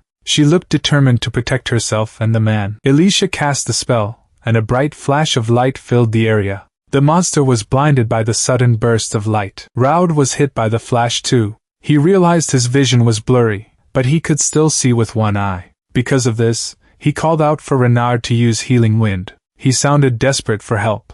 Renard wasn't answering, so the man asked anyone, to please help him. Raud kept calling for Renard, begging someone to answer him. He was clearly terrified. Meanwhile, someone was lying on the ground, covered in blood. Alicia was injured and on the ground. She shouted for the magician to kill the monster, not caring who it was. She was desperate for someone to protect her. Raud was facing the giant bug monster. He looked absolutely terrified, not knowing what to do. Someone begged for help, hoping someone would save them from the monster. The man looked up, his face showing pure shock. He was clearly not expecting what he was seeing. The monsters didn't hesitate. They fired beams of energy at the person, trying to take them down. It was a brutal assault. The man was thinking how it was impossible to one-shot a Tatiro's hard neck. He figured it had to be a chained attack. Tatiros usually push their arms out to protect their heads, and the gaps between the shells are way too small. He realized that the attacker had exposed the monster's head and lowered its guard.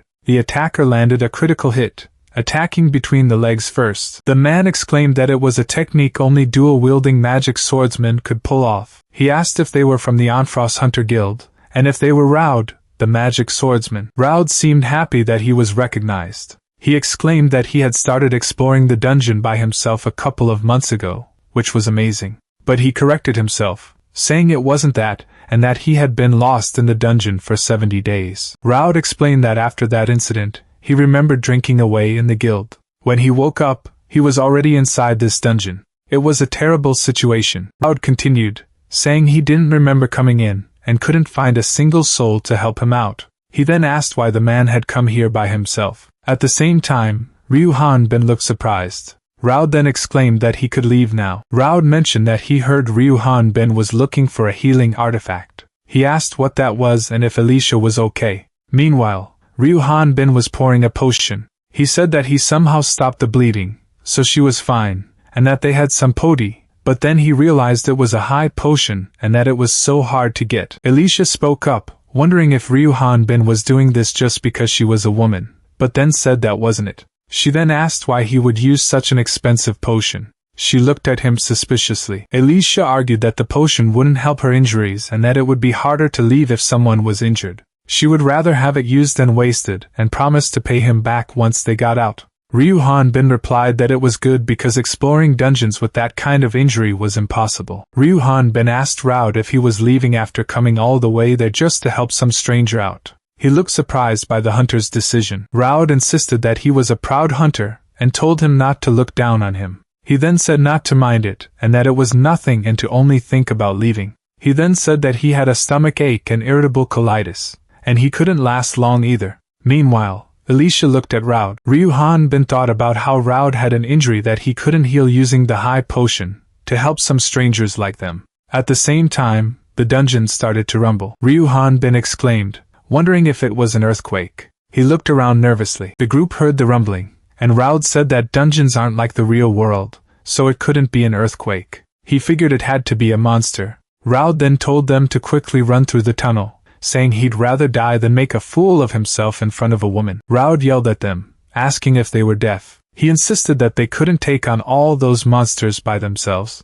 The hunter told them to go because it was coming out. Meanwhile, the group ran through the tunnel. Alicia yelled, asking what Raud was doing. She said that they were only going to be in his way and they couldn't let his sacrifice be for nothing. At the same time, the group continued to run through the tunnel. Raud yelled, asking why they were leaving. He cursed, saying he should have leveled up a bit while he was in the dungeon. Below, the tunnel was dark and ominous. Raud steeled himself, muttering that he could handle a couple of Tatiros. He looked determined, but also a little nervous. Raud fought against the large monster, yelling. He was determined to hold it off, but it looked like there were more monsters coming. And immediately after, Raud was surrounded by a group of smaller monsters. He looked like he was in serious trouble. Raud ran away from the monsters, yelling at the others to run because it was dangerous. He seemed pretty freaked out by whatever was happening. Meanwhile, Alicia looked shocked and asked what the hell had happened in there. She couldn't believe what she was seeing. The scene showed the other side of the dungeon. It was filled with dead monsters and a strange, glowing pool. It looked like a total disaster zone. Ryu Hanbin was surrounded by monsters and yelled as he swung his weapon. He was cutting through them with ease, but there were so many. It was a chaotic scene. Ryu Hanbin was trapped in a web, looking annoyed. He had hoped for a good experience in the dungeons, but it was not turning out that way. He was clearly not happy about it. Ryu Hanbin swung his weapon, complaining about how hard it was to fight in such a small space. He remembered having to hold back his strength when he was with Buckman. The young warrior unleashed his attack. Meanwhile, the monsters below were scared and told each other to run away, but they were also brave. The monster yelled that the others wouldn't pass. It looked determined to stop them no matter what. Ryu Hanbin attacked, yelling that he would stop them. He wanted to get some experience points. The fighter was not going to let them get away. Ryu Hanbin couldn't find any more Tatiros. He wondered where they had all gone. The young man stepped forward. Ryu Hanbin was surprised by what he saw. He wondered if it was an artifact. It was a fireball bracelet power core. Ryu Hanbin thought, oh hell no, don't these kinds of items usually pop out after defeating a mid-boss? He remembered that the level 40 Tatiro King was dead. The fighter wondered if he took out the power core, would all the monsters nearby go away? He would not be able to level up if there were no more monsters, but there were only Tatiros around here. He also knew that there was still the final boss and central core artifact left, but something felt missing. The screen said that the wearer was able to shoot a fireball by shouting fireball. It also said that there were 30 uses left. Ryu Hanbin thought that a chunk of fire being fired off his hand was more than enough. It was a man's fantasy. Ryu Hanbin looked around and asked if nobody was around. He was about to try out the skill. The young man prepared himself. He focused all his energy. The warrior was ready to shout the magic word. Ryu Hanbin shouted ball. He was excited to see what would happen. So, why do monsters spawn endlessly in a dungeon? It's a pretty good question if you think about it. Turns out, the answer was discovered by hunters who explored the dungeons. And surprisingly, the dungeon monsters don't reproduce like normal creatures. Instead, they're being created in a special room. The cause behind the magic that creates countless monsters is the magical core centered in this room. The mystery of the magical core taking the form of an item still can't be explained. But hunters have called these items concentrated with immense magic. Ryu Hanbin shouted ball. At the same time, they call these items artifacts. Ryu Hanbin looked at the item in confusion, wondering if it was broken. He noticed a level requirement of 31, unlike other normal tools. But the young man figured that anyone who could reach this point should be able to meet that level requirement. Since he was only level 5, he thought it was useless. These artifacts found in dungeons were a symbol of honor for hunters and even traded at high prices. Ryu Hanbin wanted experience instead of trash he couldn't use. He wondered if he should sell it, but thought it would be weird for a level 5 to do so. Whatever he did, his level was always a problem. However, it was rare for hunters to return alive with artifacts in their possession. Suddenly, Ryu Hanbin realized that the room was moving. That was because of their deep regret over their hardships through the years and arrogance developing after discovering an artifact. He looked around, trying to understand what was happening. Ryu Hanbin walked deeper into the dungeon, ready to make them believe the hell they were seeing was another opportunity. He was ready to get out of here. He smirked, thinking that this had to be the boss room. He was finally going to be able to leave this place. Ryu Hanbin announced that he was finally out of there. The young man needed to get back before Mr. Buckman woke up, so he hoped the boss would show up quickly. He wondered if all the monsters left together on a trip. They even left the most important dungeon core there, so Ryu Hanbin yelled at them, saying he was going to take it. The warrior declared that once he took that core, the entire dungeon was going to disappear. He yelled that they were all going to be homeless, because there was a burglar there. Ryu Hanbin was suddenly attacked by the dungeon's tentacles. He looked surprised by the sudden attack. Ryu Hanbin was now tied up, but he noticed something finally showing up. He looked up, waiting to see what it was. It was the dungeon boss, the Tentacle Beholder, at level 45. Ryu Hanbin thought about how much experience he would get from it. Ryu Hanbin realized this wasn't the time to mess around. He noticed that both his arms and legs were restrained. The young man knew that if he made a mistake and got attacked, it was over for him. He was finally. The guy with white hair suddenly yelled out. Ryu Hanbin was standing behind him, looking confused by the sudden outburst. The guy with white hair seemed to be looking at Ryu Hanbin's stats. He asked if Ryu Hanbin was really only level 5. Meanwhile, our hero looked shocked by the question. Ryu Hanbin realized he might have been exposed. He thought that he needed to come up with some kind of excuse fast. Ryu Hanbin was trying to think of something to say. Meanwhile, the guy with white hair was just standing there, waiting for an answer. The guy with white hair started laughing like a maniac. He said that Ryu Hanbin was creeping him out, which was pretty funny. The guy with white hair grinned. He said that he knew there was a monster right there. One with low combat strength but able to shape-shift into the enemy's fear and trauma. Ryu Hanbin looked confused as the guy spoke. He said that it was a despicable form, but it wouldn't work on him, because there was no way a level 5 would be in this dungeon. The white-haired man smiled creepily. He was glad that Ryu Hanbin was able to see through his form, which meant he was safe. But then, a voice shouted that he was going to become manure for the dungeon. The text described that the floating monster with no blind spots could thoroughly attack and defend its territory by combining its extremely fast tentacles and excessive strength. The description continued, saying that it aimed for the hunter's blind spots. Ryu Hanbin was on guard, trying to figure out how to deal with this thing. The swordsman attacked with a grunt. He put all of his strength into the blow. The monster launched an impenetrable blow. The attack was fast and strong. The monster fell to the ground with a loud crash. It was clearly in pain. The monster was falling, but Ryu Hanbin had to dodge another attack. He thought to himself how close that was, adding that if he hadn't dodged, his pants would have been torn apart. Ryu Hanbin wondered if the boss monster wasn't too weak. The guy with the sword looked at him, confused. The swordsman yelled that Ryu Hanbin was a total jerk as he swung his sword. He was clearly angry, and immediately, Ryu Hanbin was hit by the attack and exclaimed in pain. The monster was falling after taking a hit. It looked like it was in a lot of pain. Meanwhile, the young man continued to fight, dodging the attacks from the other enemies. The swordsman cursed at Ryu Hanbin, saying that he had lost everything because of him. He was furious and blamed the young man for his misfortune. Ryu Hanbin wondered if he was being seen as a fake and if the swordsman had lost his mind. The monster made a weird noise. It seemed confused by what was happening. The monster continued to fall, crashing through the dungeon. It lamented the loss of his honor within the guild, as well as his party. Raud looked absolutely shocked, realizing that even his egg was gone. He was clearly struggling to understand what was happening. The monster screamed, accusing someone of turning him into a demon. He then mentioned Artis.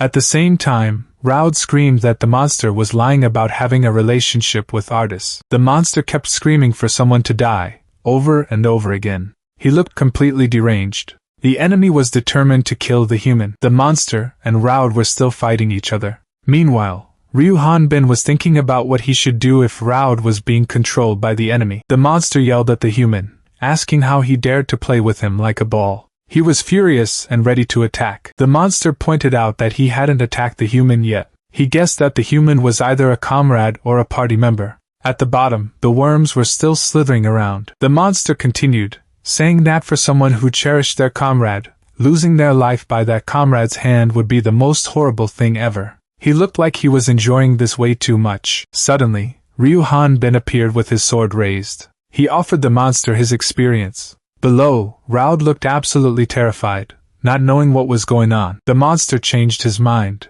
He seemed to have thought of something even more evil. The monster declared that he was going to turn the human into manure for the dungeon, but then he decided to remodel him as the dungeon's mid-boss. He would make him slaughter all the humans who dared to set foot in that place, and then devour them alive. The monster was still scheming, thinking that his first meal would be someone special. He looked forward to the delicious experience. Suddenly, the monster lunged, screaming that Ryu Bin would be his first meal. But our hero was ready for the attack. The tentacle beholder was trying to get into Ryu Bin's head, saying that no matter how strong he was still just a human. He added that there was no way the guy would cut down his own comrade. At the same time, Ryu Bin looked unfazed by the monster's words. The monster was shocked, saying he missed the mark. He wondered when Ryu Bin had swung his blade. The ground cracked from the force of the swing. As a result of the attack, the monster's vision was splitting.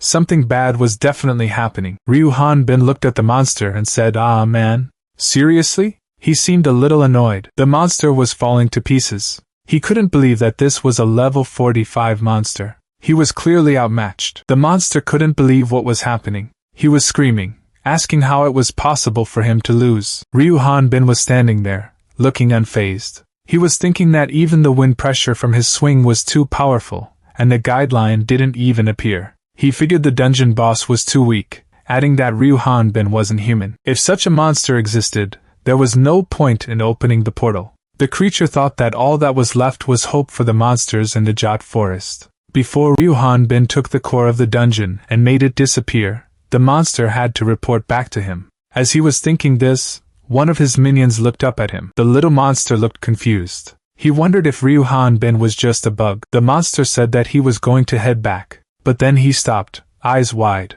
He told the minion to wait. The numbers were flying around, and the monster was losing his mind. He couldn't believe it was 54 billion. That's insane. The next morning had arrived. Buckman was pumping his muscles, feeling great. He was grunting with the effort. Buckman stepped out of his tent, feeling strong and powerful. He asked if his brother had seen Eric around. Goryman replied that he hadn't seen Eric since he woke up. He wondered if he'd gone to the bathroom, but even his weapon was missing. Goryman wondered if Eric went to the forest and got. Suddenly, the woman screamed. The man holding the small monster apologized for startling her. Eric was being scolded for disappearing without telling anyone. The woman looked really worried. He apologized, saying nothing had happened. At the bottom, Eric was smiling like crazy, but he kept saying nothing happened. He looked like he was hiding something big. Minutes earlier, Eric was staring at a huge number. It read 100,000. He was clearly surprised by the massive amount of EXP. The system window popped up,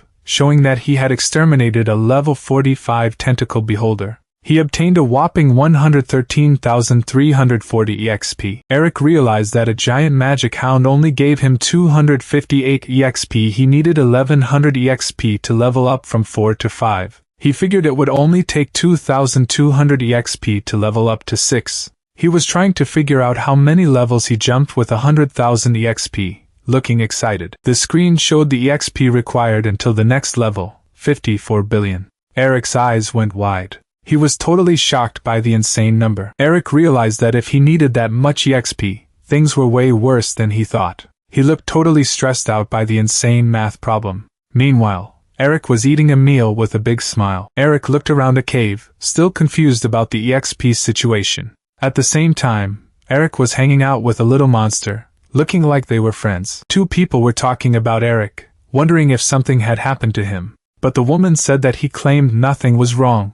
Meanwhile, Eric was eating a big piece of meat, looking like he didn't have a care in the world. Eric stared at the tent, realizing he was done for. He looked absolutely hopeless. The sky was a mix of orange, blue, and purple, as if signaling the end of the day. A week had passed, but Buckman's group couldn't find any monsters outside of Sod Forest. As a result, they returned to Anfros earlier than expected. At the gates, the guards stopped their wagon. The guards told them that the carriage was for the Anfros Hunters Guild and demanded to see their permit. One of the men asked what permit they were talking about. At the same time, the man argued that he had worked there long before the guard's dad was even born, but the guards said that those were the rules. An old man asked if something had happened, explaining that they had been gone for 3 months. Then, he recognized the man in armor. He shouted that it was Captain Buckman. The man in the armor said that he was Goryman and greeted the captain. Goryman then asked what was going on. The captain was told that the Hunters Guild had recalled all adventurers outside of town 5 days ago.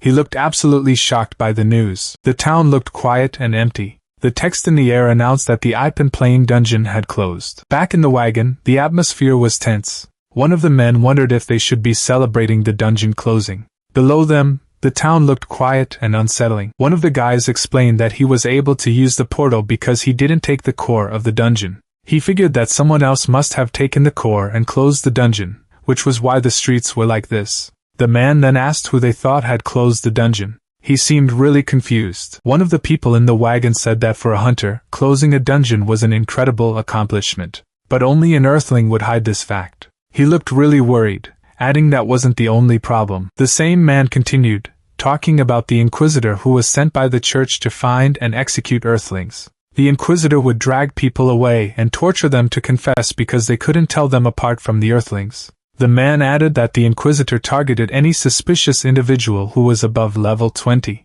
He was clearly scared. One of the men said that the standard was absurd. He added that Mr. Buckman and Madame Amber were both above level 20. He stated that this was also why most hunters had left the town, because earthlings would never be welcomed. He looked really serious. The man with the beard announced that nothing was certain yet. He told everyone to finish what they had to do. He said that they should reap their rewards because they had been camping outside for weeks. He then told them to head to the guild and turn in the demon stones. The guy with the beard said that they should sell the monster materials in Eric's bag. He then told everyone to celebrate how Eric completed his first request. Meanwhile, someone was lying down, looking thoughtful. One of the men asked Amber if she could go with Eric to the Baltan shop. But another person said that she knew where the store was and could go by herself. She told the man to go on to the guild. Another person pointed out that Eric didn't even know the market prices, and then asked Buckman a question. The man said that Eric would find out, even if they didn't tell him. He was talking about how valuable what he was carrying right now was. He smirked, knowing Eric would be surprised. The sign read Baltan Shop.